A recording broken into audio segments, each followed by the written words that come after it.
Great experiences build great leaders. Great leaders build great teams. This is Building Great Sales Teams.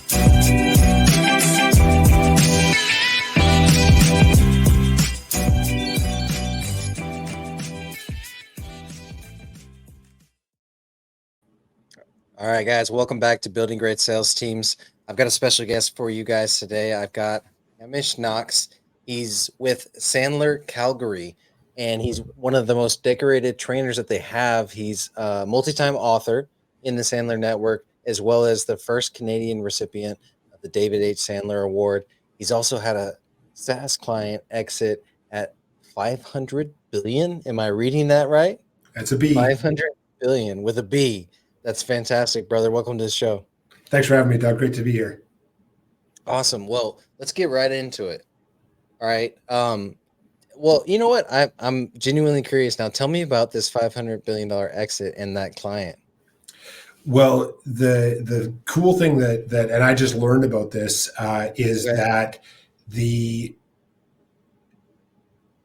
private equity firm who took them over, one of the things that they shared with the global VP of sales, who's my client, was that the reason why they exited at such a large number is because what this global VP of sales had implemented in their CRM was the PE firm could track everything to the very beginning of the company, and they could actually model forward what they could do so they could actually get their return on investment that they were expecting. And they hadn't really seen that before, because a lot of sales teams, and Doug, I'm sure you've seen this in your experience with your clients, is they're kind of winging it sometimes. And, when you're trying to exit, the buyer's not like, going to cross their fingers and be like, well, I hope I get my return.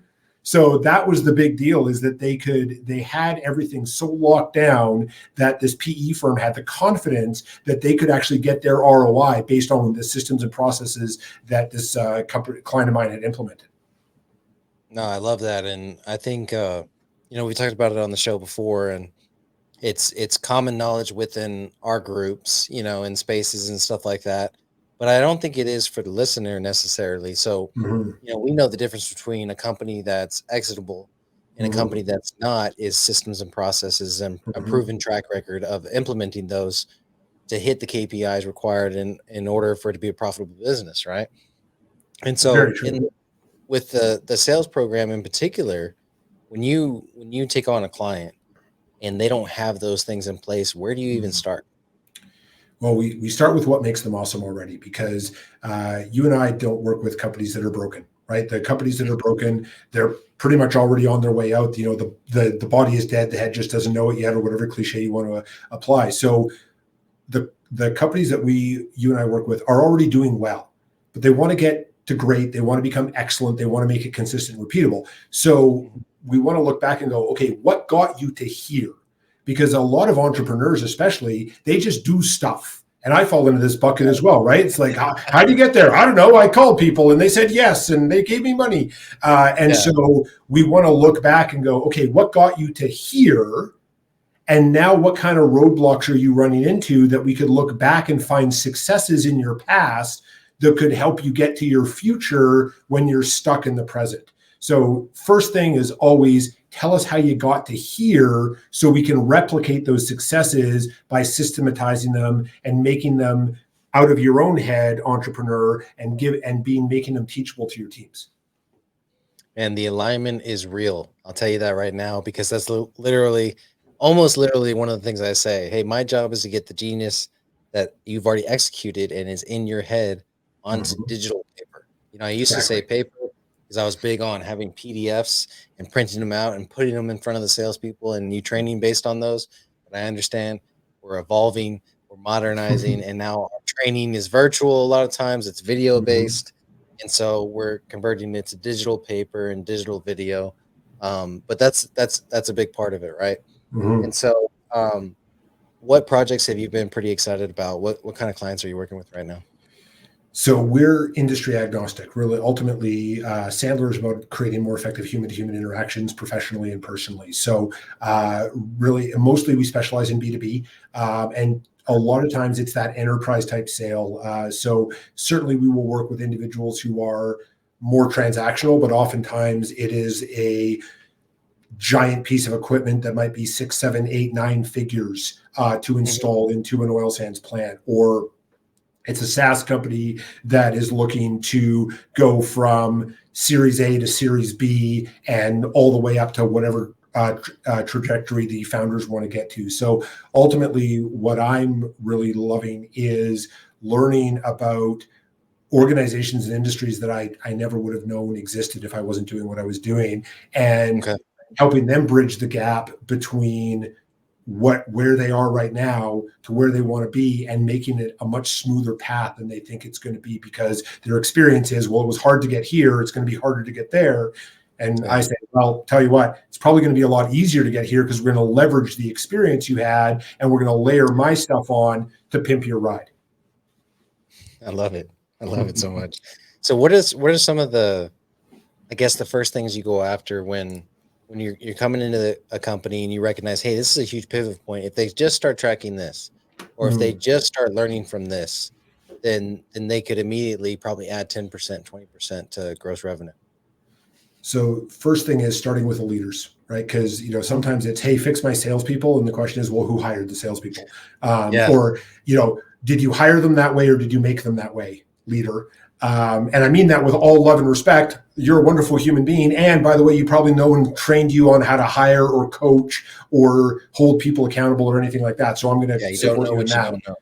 Exactly. So ultimately, it's understanding what are the real key leading indicators that are going to move the needle right away. What are those quick wins that we can go after to start accelerating our revenue? And then from there, I want to be tracking first conversations ever, and opportunities move down or out of the funnel, either out because they were closed, lost, or because they became a client. And the other thing I'm really passionate about these days, talking to my clients, is coverage. Right. So if your goal is to sell $2 million this year and you have a 50% close rate, you better have $4 million in your funnel at all times. Because if you don't, I mean, I'm bad at math, but I can do that kind of stuff.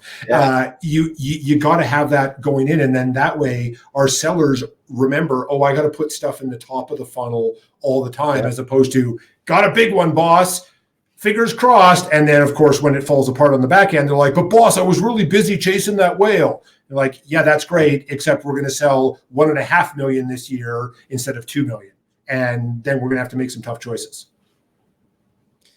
This is something I've been heavy on lately, and my listeners and the people that follow me on social media are probably getting tired of hearing it, but it's so true. Like, if you establish controllable KPIs for your sales team, that will result in what to be the end of the formula, the result, which is their target, right? That you set for them, or they set for themselves. Ideally, they set it for themselves, and you establish those controllable KPIs. The whales no longer matter. You can have 7 whales in your pipeline. You still have to hit that controllable KPI, which is an outbound call, an outbound message, or a certain amount of inbound leads, conversations, qualified conversation, whatever that KPI is, that is controllable for the most part. You still have to hit that every day, and it doesn't matter if your pipeline's so beefed up that you're about to make more money than you've ever made in your life. You still hit that KPI every day. Your pipeline is always going to be full. And it's always crazy to me when I look back at my history building sales teams, and then being on sales teams, all the guys that I looked at around me that were way more talented, way more skills, a better network, better looking, what I'm saying? But they wouldn't consistently do the work, those controllable actions. You find that to be the same in the B2B space and in the software space? Yeah, what's the quote about success is doing the small things that no one else does on a consistent, regular basis, or I'm butchering the quote, but that's essentially what it comes down to. And ultimately, as humans, we are all lazy. We're humans, we're lazy. Doesn't mean that we're not wonderful. It just means that we're also lazy. And so we will take the path of least resistance. And that's where all of these spray and pray messaging campaigns came out, and that's why Google and Yahoo have changed their email rules recently, is because sales leaders got lazy with leading their teams. So they just beat on their teams. You must hit this number. You must hit this number of reach outs of whatever. And then the sellers got lazy and went, well, if I got to hit this number, I'll just blast out 5,000 messages and I'll get 5 back and go, look, boss, I'm succeeding. And ultimately, we forgot about the most important person or individual in this whole conversation, which is the buyer. So when we don't protect the buyer and hold them safe and make our outreaches about them and their challenges instead of about us and how awesome our stuff is, we're ultimately failing all the way around, because the only way to differentiate ourselves is on how we sell, not what we sell. Because what we sell is a commodity in the minds of our buyers. Does not matter what we sell. Doesn't matter if it's literally a commodity. All the buyer hears when they get an outreach is salesperson. And then ultimately we get into that, hey, that sounds good. Send me a sell sheet or doing me a demo. Oh, cut your price by 10%. And then ultimately we're not going to hit our number anyways because we're undifferentiated in the buyer's mind. No, I couldn't agree more. Do you find that a lot of companies are missing the boat when it comes to that experience, that sales experience? The experience for the buyer. Yeah. That's what I mean. The experience for the buyer. It's like you sign them up, they're good to go. And obviously we've all seen Boiler Room, we've all seen Wolf of Wall Street. All these movies that sensationalize sales and everything. But it's like buy or die and move on. They buy and you move on. That's often where a lot of the referrals can come from. Where a lot of maybe upsells can come from. Your pipeline doesn't stop when they purchase, right? And so I think a lot of companies let it go once they purchase and they move on to the next one because it's easy. Grab another one instead of cultivating the relationship that they already have. Well, I heard a number from one of my friends that the churn rate in SaaS is like 89% or something like that. So 89 cents of every dollar you close this year is going to be out of your revenue next year, which is mind-boggling to me. And one of the things that I share with with leaders that I work with is your funnel is almost like an hourglass, right? So to your point, right, here's our funnel. We close them here, and now we get to land and expand. Now, ultimately, we just put them in the top of the funnel again, so it still looks like a funnel. And I know I made this mistake when I sold SaaS years ago. Is I close a deal. Hey, Doug, looking forward to working with you. You're going to love the SaaS platform, media monitoring, crisis management. It's amazing. By the way, somebody in our customer care department will be in touch with you to set up your training. Now, I've yet to run into a company that employs some.buddy@companyname.com. So 2 weeks later, you're calling me going, who is Catherine? And why is she leaving me all these messages? Well, Catherine was the head of our customer service department, right? Who was trying to set up your training. But that was my fault as the seller for not saying, Doug, Catherine, Doug, please go make beautiful music together. So yes, we often have this, there's a cliche about the hire and forget model of onboarding. And it's almost like the close and forget model of client onboarding. If we don't have that transition nicely documented, again, we go from that, oh, you were a trusted advisor, you held me safe, you followed me along in the buyer journey, to, oh, I'm just another number for you. Awesome. I'm going to start looking for my next vendor right now. And then now we're into that 89% churn number. No, I couldn't agree more. It's massive. So when you look at kind of your career with Sandler and everything, what do you, and then now you've got the podcast out, which is fantastic. How far are y'all into the podcast? So we celebrated 2-year anniversary on October 23rd. Podcast is Full Funnel Freedom. So it's for sales leaders who want to keep their funnels consistently, reliably full. It comes out every Monday. What was the inspiration behind starting the podcast? So I wrote an article called Full Funnel Freedom in August of 2018.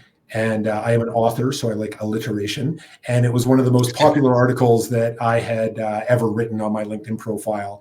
And my head of operations, her name is Nisha.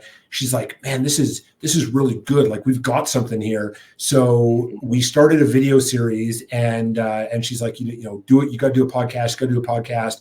And I was like, yes, I got to get my Sandler business to the point where I can support a podcast. Because as you know, Doug, like a podcast is work, and then we also have work. So I got it to the point where I could actually launch it. Hired a woman out of England named Anna Parker Naples, who specializes in launching podcasts, and she got us into the top 5 in Canada, top 50 in the US, top 100 in the UK on launch week. And we've subsequently transitioned over to a guy named Craig Clausen in Columbus, Ohio, who helps us produce it. And it's amazing because I interview sales leaders and celebrate their successes, because the average tenure of a sales leader is 16 to 18 months, which is mind-boggling to me. Another one I have no idea about. They don't get a lot of places to be celebrated. So 2 of my core values are celebration and support. So I want to celebrate my guests and the success they've created through others, and then support the audience of sales leaders around the world, keeping their funnels consistently, reliably full. No, I love it. Love it so much. And I couldn't agree more. You know, when I look back at my sales org that I had, we did B2B, or not B2B, B2C. And for like AT&T, DirecTV, Vivint, door-to-door, B2B, as well as telemarketing. When I think about it, the sales leaders that I had, at the key player role, like VP of a whole division, were 5+ years, 7. One of them was 12 years. But when you looked at the market manager role, which was market specific, they turned over, at least every 18 months. 100%. And it was, but I mean, some were being promoted, some were moving on to other businesses or verticals, and so that was part of it, and it's easy from our perspective because we know it's a KPI. Churn is real, and depending on the ticket price of the product, the churn goes up as the ticket price of the product goes down, right? And so how do you kind of approach that conversation with your customers, and how do you keep people in a sales team?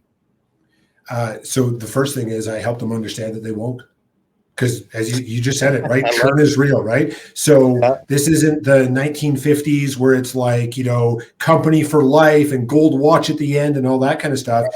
The individuals on our team are going to move on. And my first sales manager, he said, I see my job as making you successful for your next role, whether it's with my company or with another organization. And that's really stuck with me. So first thing that we teach the leaders that we work with in terms of this is ABR, always be recruiting.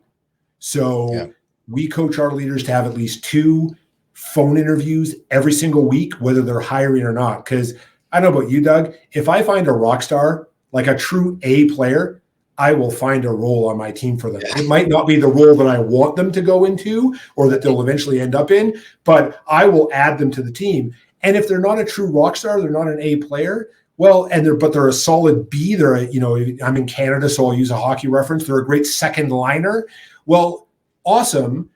When someone does turn over on the team, it's way easier for me to pick up the phone and go, hey, Doug, I didn't have a role before. I do now. You still want to explore working with me, as opposed to the first person who walks in and says, I love prospecting. I'm like, awesome. I don't. Go. You fill that role. And of course, that's like a rebound relationship. We've all been there before. So ultimately, always be recruiting, and especially for leaders who are looking for roles like inside sales or customer support. Most of the clients that I work with, they get their inside sales and customer support new hires when they're getting inside sales or customer support from their vendors, personally and professionally. So we have to have our eyes and ears open to those real rock stars. And actually, I have one leader who got a new hire who she refers to as her Starbucks girl, because literally this new inside sales rep was the Starbucks person who took their order every morning. Wow. That's awesome. No, I love the acronym too. Always be recruiting.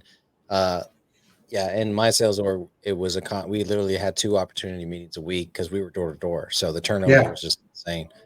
But that being said, I got a question for you, and this I had for my last guest as well. And I always get interesting answers on this, and they're either one side or the other. It's crazy, but should we build or buy leaders?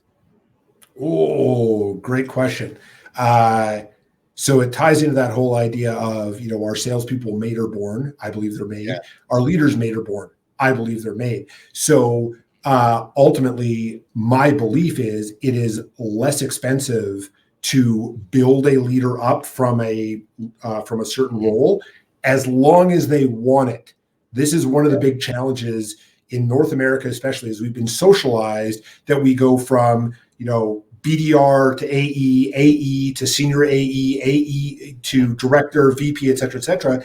And the fact of the matter is that there are some people out there who just want to be great sellers.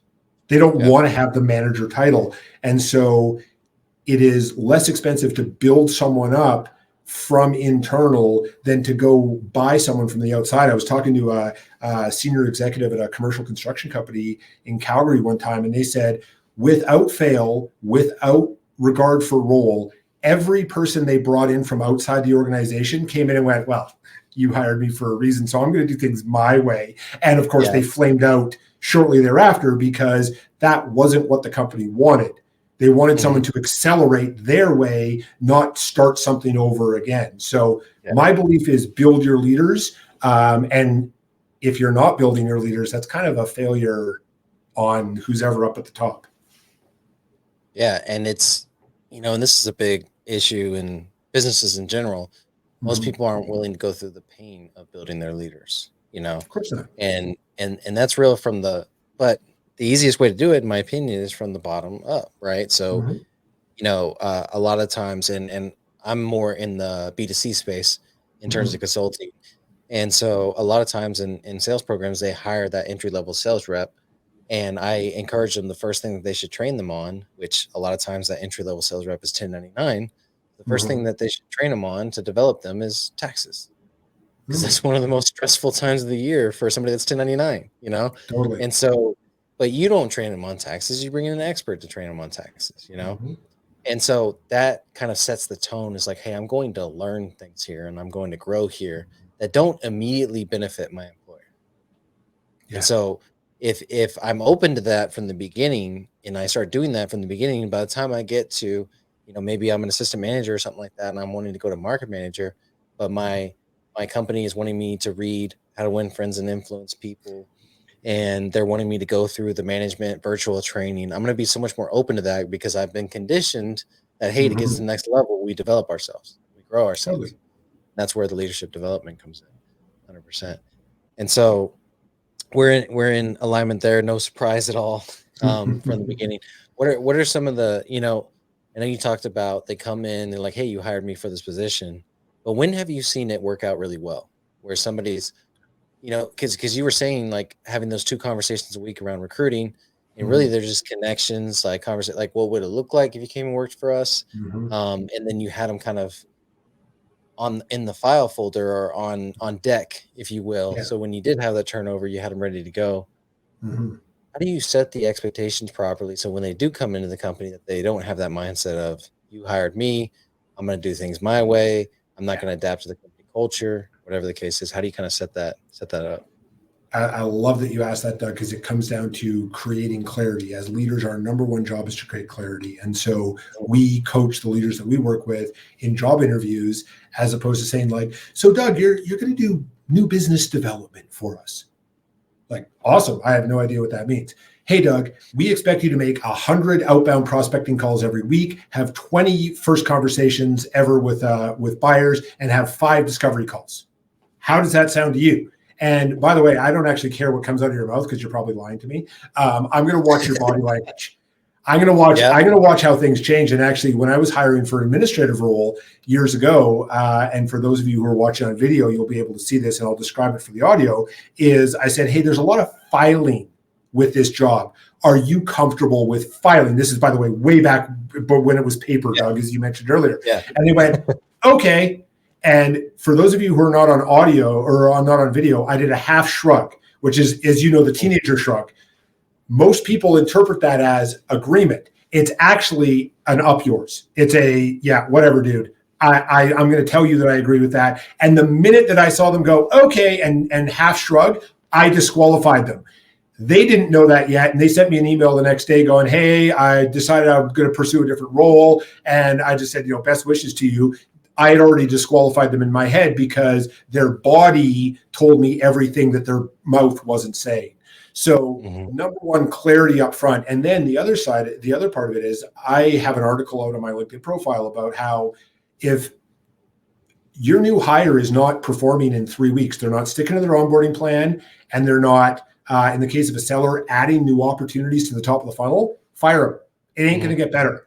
And even if you're in a long enterprise type sales cycle, it's not going to get better.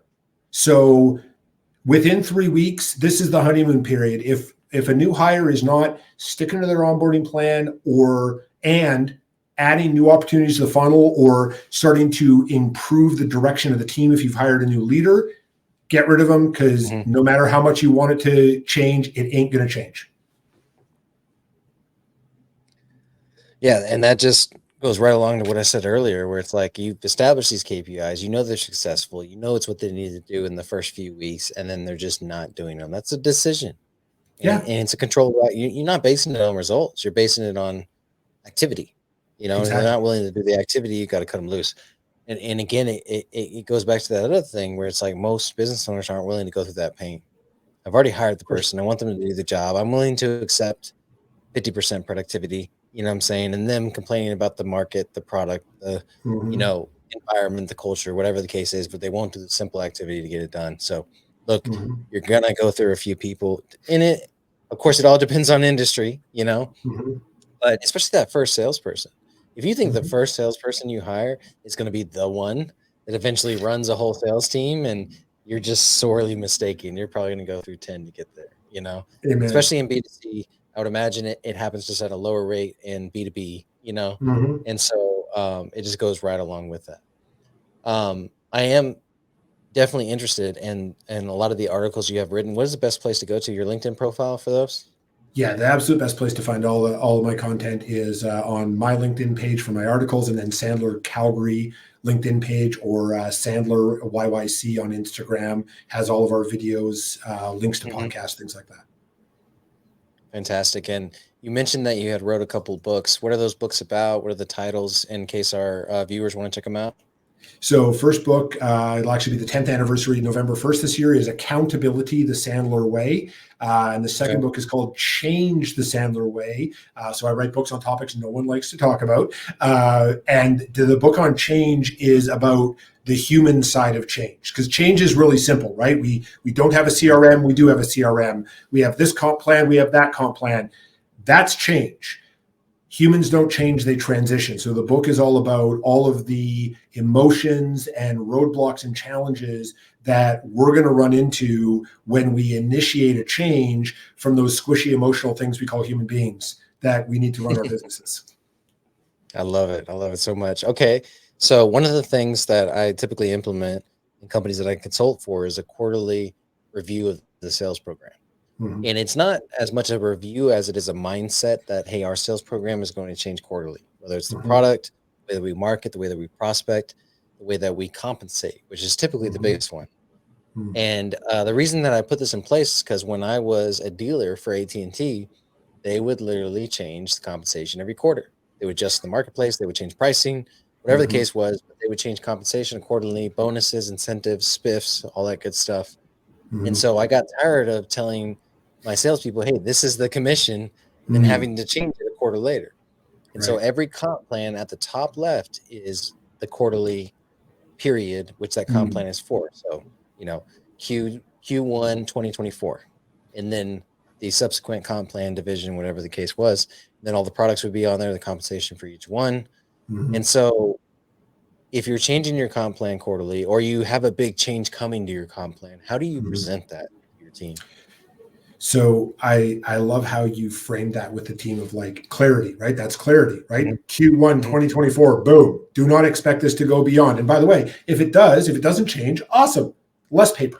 So the one thing that leaders forget is we go through all the same emotions as our team. We just did it way back when, right? Because you probably knew about those comp plan changes 30 days in advance, maybe 60 days in advance. And then, of course, you roll it out to the team. And and I'll take you out of this, Doug. We roll out a change to the team, and Mhm. the team's like, well, what about this? And what about that? And in our heads, we're like, why are you not agreeing with us? Like, this is brilliant. Because we forgot that we had all the same emotions and questions way back when we initiated. So a couple of things, depending on how our team members like to communicate. If you've got some more reserved, right, the people who think and then they talk, you want to give them a bit of a high level preview, right? Hey, Doug, 2 weeks before the meeting. Hey, Doug, want to let you know, we're going to make some adjustments to the comp plan for Q2. Nothing scary. I'm happy to answer all your questions at that time. I need you to know, though, that there are going to be some adjustments coming to the comp plan. So those are your reserved communicators. Your active communicators, the ones who talk to think, they're fine. They'll tell you everything that you need to know the moment you roll it out. So give them a bit of preview. And then the next thing, when we roll out any change, we want to hit them in order of how they communicate. So we have team members who are just bottom line results oriented, right? They just want to know, here's the change. And then we have other communicators who want to know, like, is it exciting? Right? How much fun is it going to be? Oh, we've got all these new spiffs that you can get into. And then we have communicators who want to make sure that everybody else on the team is really supported. And whether they're leaders or sellers, doesn't matter. Like, okay, this is going to be fine for the team. Everybody's going to still make roughly the same amount of money as they did last time, if not more. And then you have people who want to know the nitty gritty. And you save them for last, because those last two groups will hang out to the end. However, as leaders, we tend to communicate the way we want to be communicated to. So if we're a leader who wants to get into that real nitty gritty, we tend to start there and we lose the rest of our audience. So whenever we're communicating something, we want to start with bottom line, the excitement, the effect on the team, and then get into the nitty gritty. And we will hit all of the different communication styles of our team, and our message will actually resonate. I love it. And it's a very detailed process and an easy system to follow, which we'll definitely include in the show notes. Because I think that's one of the big questions for a lot of small businesses is like, how do I even bring this to my team? And the simple answer for us was always very much like, you got to find a way to spin it where it benefits them. And if it doesn't, then you got to go to bat and you got to fight for them. You know what I mean? You got to go back to AT&T and be like, hey, you're literally just cutting our compensation and not giving us any incentive to perform or anything like that. You got to go to bat. That's kind of the filter we ran it through. But a lot of times it was very much like, hey, if we just make one more sale a week, we can hit a bonus tier and you end up making more money than the previous compensation plan. A lot of times it was that, or it's, hey, because of this product change that they had, we're going to sell more product. And so having a lower compensation is okay because we're going to still end up making more money because we know we convert higher when this product is in place or whatever the case is. So there was always a way to spin it, especially if you're on your P's and Q's with your data, then you could figure out ways to spin it from there. Awesome, 100%. Brother. Well, it's been a jam-packed episode already, but I do have one more question for you. This one is probably a little closer to home. So, and I heard you talk about like Sandler's purpose, but I'm very curious about yours. So what does legacy mean to you, and what legacy do you want to leave behind? So my North Star, so I have my vision board just above my computer over here as we're recording. So my North Star is to create generational wealth for my daughters and I to enjoy now by supporting as many sales leaders and sellers as possible. So ultimately, that's why part of my 25-year vision is to be fluent in 8 languages, because the more languages I speak, the more people I can support. That includes English, by the way. And also when I can speak a language, I can understand how that person thinks, and I can better frame my coaching to their worldview as opposed to try to imposing my worldview on them. So ultimately, the legacy for me is, are my daughters really amazing people? And they already are. And have I supported someone in a way that made their life better? And my daily question is, who did I support today? And whether that was a barista at Starbucks because I treated them like a human being, or whether it was a friend I met networking who was looking for an introduction to something that didn't put money in my pocket, and I knew someone who did that, and I said, go make beautiful music together. So that's ultimately what legacy means to me is, did I support someone to make their life better, and by extension, making other people's lives better? I love the legacy. obviously I'm a big family man myself, so I've got 2 sons and a daughter, so that's huge for me. But what I love about what you said is the 8 different languages, Mhm. because now not only can you affect everybody in English, there's 7 other languages that if you hit that mark, that you can have effect in, and there's nothing more empowering than to be able to bring somebody's home to a place that normally doesn't exist, you Mhm. know? And so I can think about all the different, networking events and conferences and everything that I've been to. And there's someone there that kind of has broken English. Mhm. And whether it's they speak Spanish or French or, their native language is different than the language that I've spoken in that conference. And you can be that Mhm. person to bridge the gap for them and Mhm. kind of give them a little bit of home. Mhm.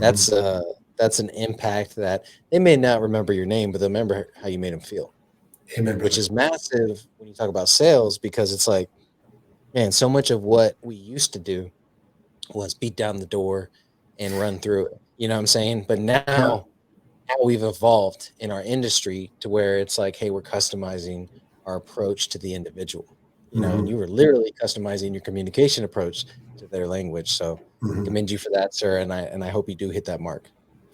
Thank you very much. Yeah, I wanna thank you so much for coming on the show, just dropping gem after gem for us and our listeners. We appreciate you, and we'll definitely include the links in the show notes to your website, your podcast, and then I would assume that those books are on Amazon as well. We can find those. They are on Amazon. Yes. Okay, fantastic. And so we'll definitely include those links as well. Uh, Hamish, thank you so much for coming on the show. Thanks for having me, Doug. All right, let's get building, y'all.